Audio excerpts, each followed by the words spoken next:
दोस्तों, लोग बोलते हैं दिल्ली में विकास चाहिए। पहले हम समझे विकास किसको कहते हैं। मित्रों, दो निश्चित समयांतराल के बीच के सकारात्मक बदलाव को ही विकास कहते हैं। विकास सतत चलने वाली प्रक्रिया है। दोस्तों, विकास और विनाश के अंतर को समझना अति आवश्यक है। विकास एक निरंतर लगातार चलने वाली प्रक्रिया है और विनाश क्षणिक होता है। जैसे एक पुल बनाने में हमें समय लगता है और नष्ट करने में क्षण मात्र। तो दोस्तों, इस क्षण मात्र का समय जो है आप बटन दबाने में जो लगाते हैं, सार्थक बटन दबाने में लगाएंगे। इस बार इस 5 फरवरी 2025 को आप तीसरे नंबर का बटन दबाकर भाजपा को भारी बहुमतों से जीत दिलाएंगे।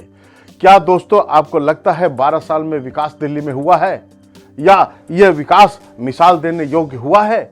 मुझे तो लगता है कि विनाश ही हुआ है। दिल्ली में कूड़ा नहीं, कूड़े में दिल्ली है। दोस्तों, किसी ने कहा कि तीनों पार्टी ही बेकार है। क्या कांग्रेस, क्या आम आदमी पार्टी, क्या बीजेपी? तीनों ही बेकार है, तीनों से संतुष्ट नहीं है।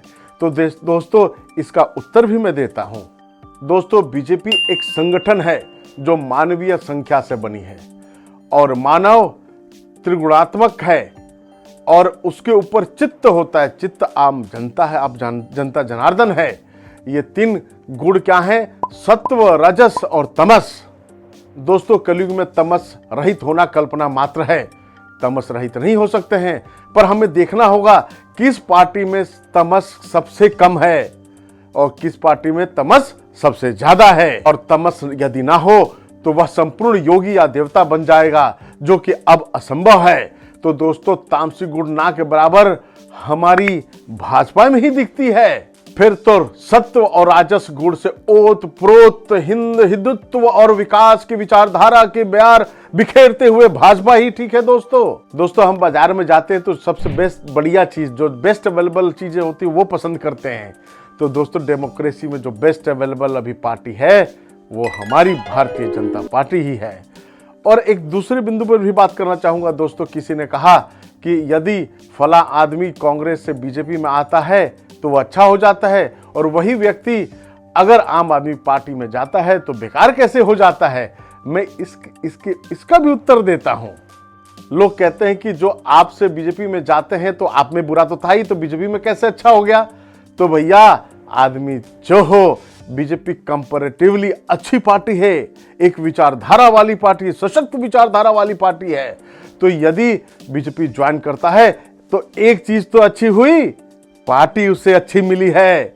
और अगर आप पार्टी ज्वाइन करता है तो दोनों ही गड़बड़ है। क्यों? क्योंकि पार्टी भी गड़बड़ और कैंडिडेट तो पहले से भी हर डाल पे तोता बैठा है। समझ आया डिफरेंस दोस्तों, हम फर्क करेंगे कि भाजपा और आम आदमी पार्टी सरकार में।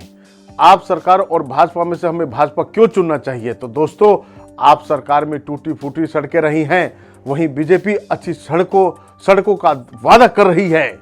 दोस्तों, कहा जाता है कि आप सरकार 200 यूनिट बिजली फ्री दे रही है, तो दोस्तों भाजपा भी 200 यूनिट बिजली फ्री देगी और ऊपर से जो सरचार्ज लगे होते हैं वो सरचार्ज नहीं लगाएगी, उन सरचार्जों को हटा देगी, यह वादा करती है। दोस्तों, और बातें लोग कहते हैं कि 20,000 लीटर पानी फ्री आप सरकार देती है, तो दोस्तों बीजेपी भी 20,000 लीटर पानी फ्री देगी, पर वो साफ पानी देगी। आम आदमी पार्टी सरकार की तरह कोका कोला वाली पानी नहीं देगी। इस तरह दोस्तों, जो फायदे आपको आप सरकार में मिलती थी और मिलती हैं, वे फायदा आपको बीजेपी सरकार में मिलेगी और व्यवस्थित तरीके से बढ़िया से मिलेगी। दोस्तों, 2018 से हम आयुष्मान कार्ड का लाभ उठा नहीं पा रहे हैं। हमारा दिल्ली समाज वंचित है इस लाभ से, तो यह लाभ भी हमें मिलना शुरू हो जाएगा। अतः दोस्तों, हम सब निश्चिंत होकर लाभ पाएं, भाजपा को लाएं सर्वांगीण विकास के लिए, और साथ साथ समुचित लाभ और प्रगति की तरफ अग्रसर हों। मित्रों, लोगों को कहना है कि जो पार्टी तिमारपुर का सीट जीतती है वह राज्य में सरकार बनाती है, तो इस बार भाजपा लाएं और सरकार बनाकर दिल्ली बचाएं। नमस्कार दोस्तों।